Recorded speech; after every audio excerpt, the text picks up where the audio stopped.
Et commentaires. The honourable member for Newton North Delta. Thank you very much, Mr. Speaker. I highly appreciate the efforts and the comments made by the member for Winnipeg Centre. I remember that he had a private member bill for protecting the whistleblowers quite some time ago, and I improved upon that bill, and I introduced my bill in early part of my political life.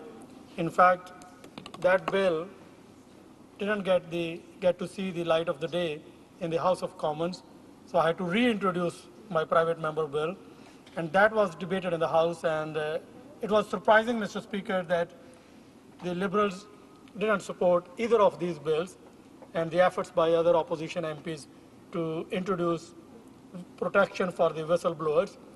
In fact, Mr. Speaker, I would conclude that the Liberal Party didn't have political will to introduce any meaningful, effective whistleblowers legislation.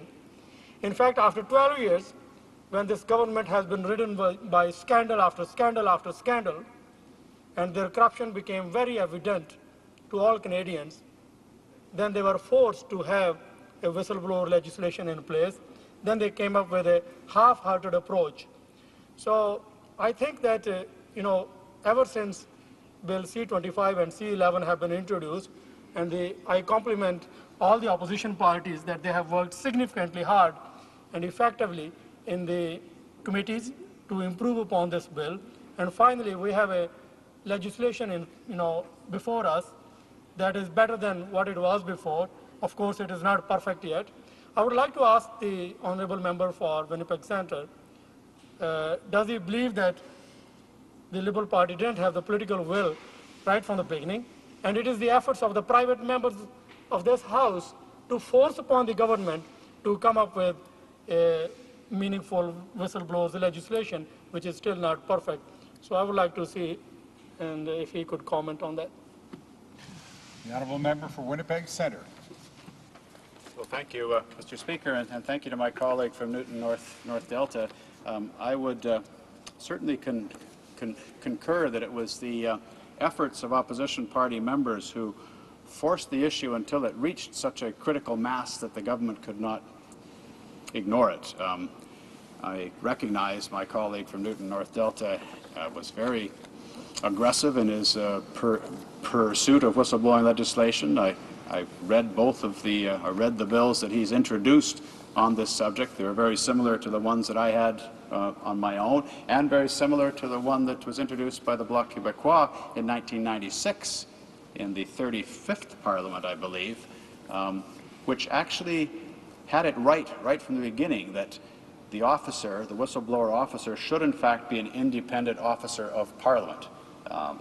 In the incarnation from 1996, they suggested the Auditor General. My own private member's bill also said that we should use the office of the Auditor General, only because we knew the Auditor General had the confidence and the respect of the public servants, and that her office was an independent office that only reported only to Parliament and not to a minister of the Crown or to government. So therefore, I think the opposition parties knew what they wanted quite some time ago. That's 9-10 years ago at least, and it was echoed and reinforced by significant efforts made by my colleague who asked the question, and myself, and others who have put forward private member business.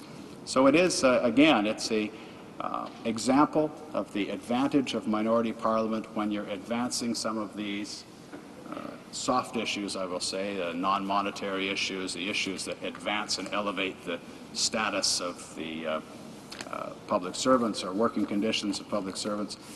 I think it's going to be a different world. I think as soon as we pass Bill C-11, the culture and the morale in our public service will in fact elevate.